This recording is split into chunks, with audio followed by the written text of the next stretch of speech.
Hindi na naituloy ni Prese ang gusto niyang sabihin dahil nasa harap ko na ang mga magulang ni Mayang at nagsalita na ang papa niya at sabi, mabuti naman at bumalik ka.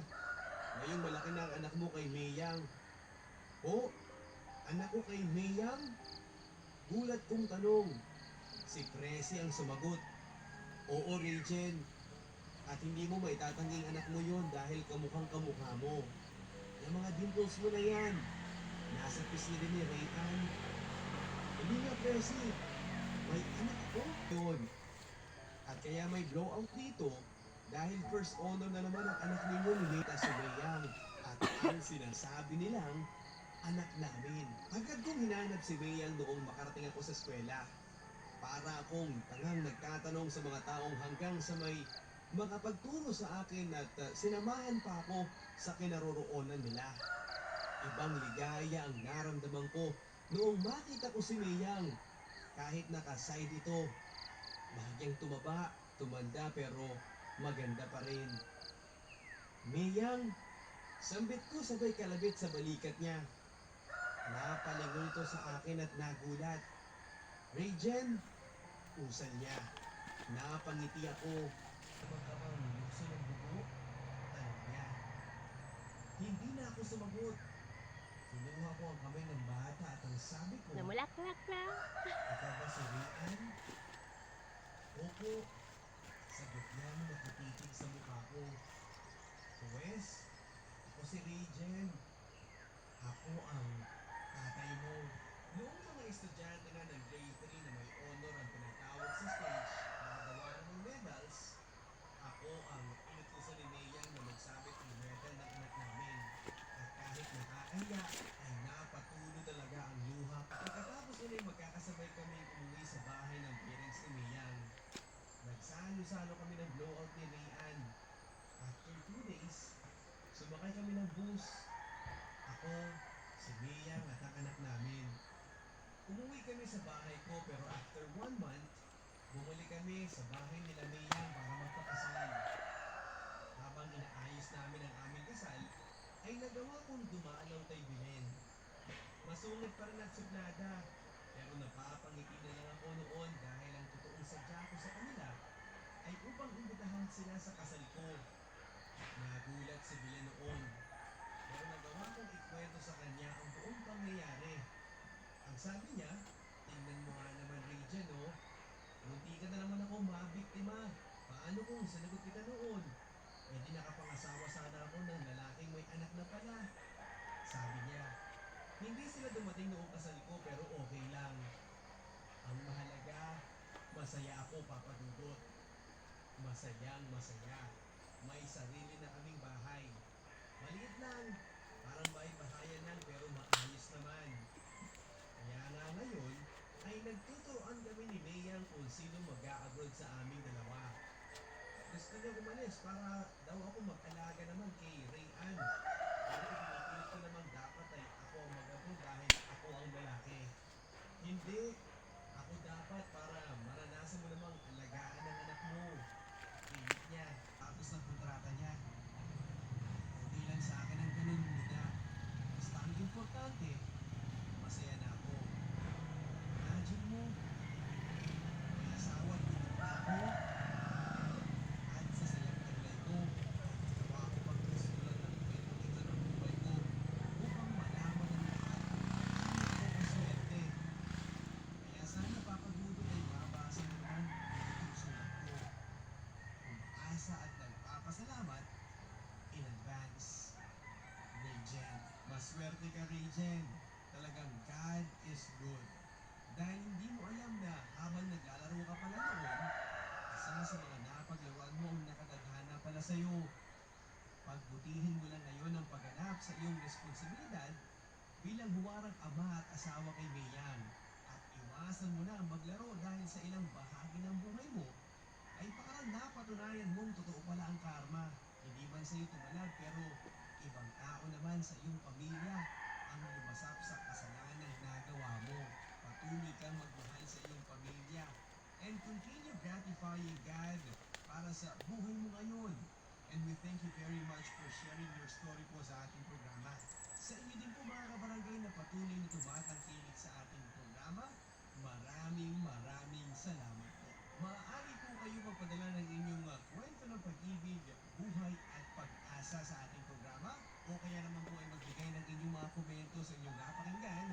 sa pamamagitan po ng ating fan page account. Hanapin lamang po ang Barangay Love Stories o kaya naman po ay mag-text ng Papa Dudut Space On ang inyo pong mensahe at ipadala sa 4627.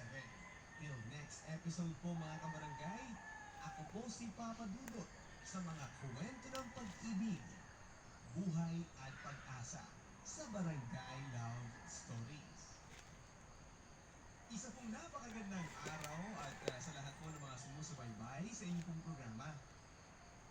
Mula po noong nagsimula kayong umere ay lagi na po ako nakatutok sa Barangay Love Stories. Ito po ang nagpapakumpleto sa aking araw. May mga ganito rin pong programa sa ibang mga lugar na napuntahan ko na, pero iba ang dating ng Barangay Love Stories. Simply the best for me. Tawagin niyo na lamang po ako sa pangalang Novi. Agent from my Dudut, hindi ko inaasahan na bigla na lang magbabago ang lahat.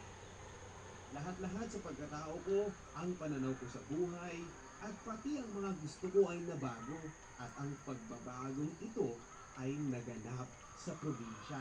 Buwan ng Mayo, taong 2002 ay first time kong ma-assign sa probinsya. Maliban kasi sa pagiging puro babe ay Miss Kurikot din ako. Kaya kesa naman mag-hotel ay nag-rush ako maghanap ng boarding house. Last week na kasi noon ng May, kaya yung mga boarding house ay occupied na dahil kasabay down ng pag-enroll ng mga estudyante ay naghahanap na rin sila ng kasera. Kinarir ko ang paghahanap pero nahirapan talaga ako. Kailangan kasi may garahe o parking area man lang ang matatagpuan kong kasera kasi nga may service car ako. Susuko na ako noon dahil mahirap talagang maghanap. Kaya nga noong may makita ako ay sinunggaban ko na kagad kahit na hindi rin ako pwedeng magtagal sa kaserang iyon dahil ang estudyanteng umuukupa sa kwartong iyon ay nakabakasyon lang.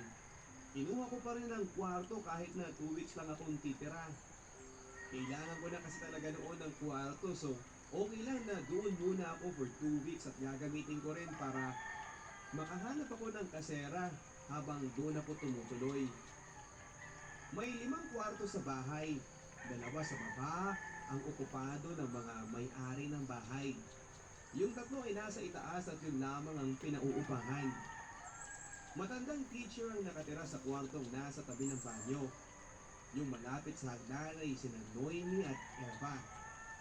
Si Noemi ay nagtatrabaho sa isang bangko at si Eva naman ay isang bulag. Yung nasa kabilang tabi ng hagdan ang tinutuluyan ko na, inuha ko pa naman ng isang lalaking estudyante na noon daw ay graduating na. Maayos naman ang kwarto. Yun nga lang puro mga poster ng mga bold stars sa building. Typical na kwarto ng lalaking teenager. Okay lang sabi ko noon dahil talagang pagod na ako sa paghahanap ng matutuluyan. Siniguro ko na lang na in 2 weeks ay maisisingit ko ang paghahanap ng mas magandang lugar na para sa akin. Sabi kasi ni Adora, may-ari ng bahay, baka first week ng June ay darating na si Dane. Yung estudyanteng umuupa sa kwartong tinutuluyan ko pansamantala. Sabi ko naman, surely ay makakakita ako ng boarding house ko by that time. Nagruta ako ng mga sumunod na mga araw sa mga ospital at klinika dito at sa iba pang mga lugar.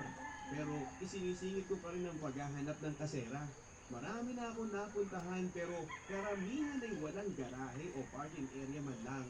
May nakita akong apartment pero magiging labag sa loob ko ang magbayad ng malaki samantalang ako lang naman ng mag-isang titira hanggang sa sumapit na ang buwan ng June at lagi nang tinatanong sa akin ni Adora kung nakahanap na ako ng lilipatan ko. Kaparaw biglang dumating si Dane, yung si Dante umuupo pa sa tinitirhan kong silid. Noon nga ay parang mapipilitan talaga akong kunin ng 3,500 na apartment kapag wala pa akong nakitang lilipatan. June 5, kasama kong isang bading na doktor at nagawa pa naming mag-bar hopping. Maghahanap daw siya ng lalaking pwede niyang itulog sa hotel. Inabot kami ng 2 oras sa bar na yon pero wala naman siyang natagpuan pwede niyang i-take home. Nagkwentuhan na lang kami the whole time na nasa bar kami hanggang sa mapagtuunan ni Dr. Batingan tungkol sa buhay ko. Bakit daw hindi pa ako nag-aasawa? Kung siya nga daw ay yung magkaasawa at magkaanak ang pinakamataas niyang pangarap, subalit ako naman ay may karapatang mag-asawa at magkaanak, umaayaw pa sa kapalaran na lubos niyang inaasam. Sandali pa nga siya nag-emote sa tanong na, bakit daw kasi hindi na lang daw siyang naging lubos na babae upang makapag-asawa daw at magkaanak ng kahit na ilan. Pinilit kong iligaw ang usapan, subalit bigla na lamang niyang naisipang itanong kung ilang taon na ako. 28 ang sabi ko. Inaulit pa niya dahil malakas ang boses ng singer na kumakanta noon sa maliit na stage ng bar. 28! Nilakasan ko naman para marinig niya. Parang nagulat pa siya noong marinig niya yun. You are 28 pero kahit nagduling na boyfriend wala ka. Sobrang nagtatakang sinabi niya. Hindi ko na lang pinansin. Naranasan mo na bang may makasamang lalaki isang gabi? Tanong ulit niya. Ulit lang ako. Lulugi, matakot ka naman. Baka magsara na yung matris mo. Malakas niyang sabi. Na-conscious tuloy ako sa mga customers na kalapit namin. Alam mo Ning, mag-asawa ka na.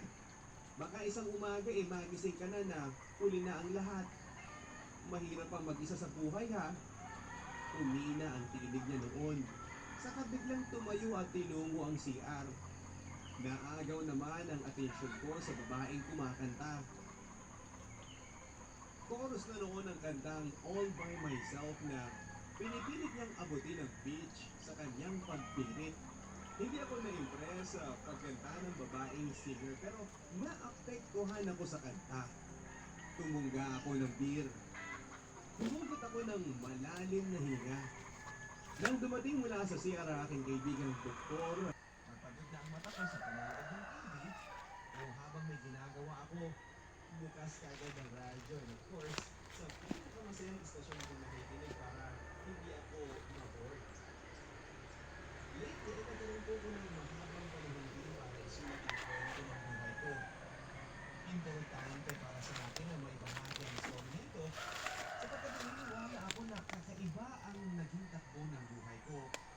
Especially sa aking mundo, sa mundo ng pag-ibig. So, ito na po yun. Para po sa lahat ng mga tagapakinig ng napakasikat na programang Barangay Love Stories. Dear Papa Dudot, ako ang bunso sa aming 7 magkakapatid. High school pa lamang ako noong mawala ang mami ko at 3rd year college naman ako when my dad passed away. Sa tulong ng mga kapatid ko ay nakatapos naman ako ng pag-aaral. Noong graduate na ako ay wala nang pakialam sa akin ang mga kapatid ko. Thank you all for watching this here video. Please like and subscribe and follow. Much love from Little Yas to each of you. Content creator.